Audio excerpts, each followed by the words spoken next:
ఎన్టీఆర్ అభిమానులు ఎప్పుడెప్పుడా అని ఎదురు చూస్తున్న దేవర ఎట్టకేలకు ప్రేక్షకుల ముందుకు వచ్చింది. అర్జున్ రెడ్డి, ఆర్ఆర్ఆర్ వంటి హిట్ చిత్రాల తర్వాత జూనియర్ ఎన్టీఆర్ హీరోగా వస్తున్న ఈ మూవీ మీద భారీ అంచనాలున్నాయి. మరి ఈ మూవీ ఆ అంచనాలను ఎంతవరకు అందుకుందో మనం ఇప్పుడు తెలుసుకుందాం.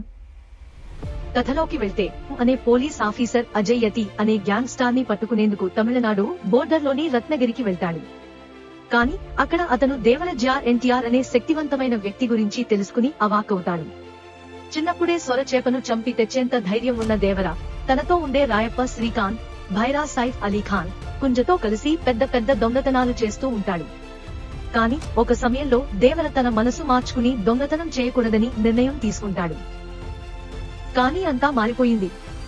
దేవర తనకు చెందిన వారిని ఆపాలని ఎంత ప్రయత్నించినా వారిపై తన పట్టు సడలదు. అందుకే దేవర ఒక కీలక నిర్ణయం తీసుకుంటాడు. ఈ నిర్ణయం సినిమాలో ఒక ప్రధాన మలుపు. అతని కొడుకు వరా జార్ ఎన్టీఆర్ ఎందుకు భయపడ్డాడు?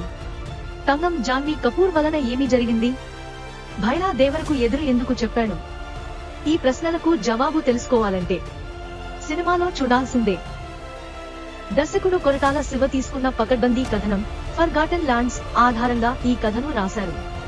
ఫస్ట్ హాఫ్ అంతా దేవర క్యారెక్టర్ ను ఎస్టాబ్లిష్ చేయడం కోసం గడిచింది.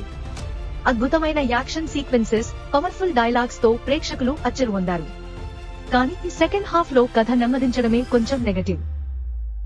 జాన్వీ కపూర్ ట్రాక్ కొంచెం కృత్రిమంగా అనిపించినా ఆమె సాంగ్ మాత్రం బాగా ఎంజాయ్ చేశారు.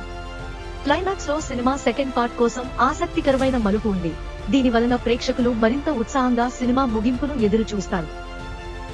ఎట్టకేలకు సినిమా ముగింపు బాహుబలి తరహాలో సస్పెన్స్ తో ముగిసింది. కట్టప్ప బాహుబలిని ఎందుకు చంపాడు అన్న ప్రశ్నలా ఇది కూడా సీక్వెల్ పై భారీ అంచనాలు పెంచేలా ఉంది.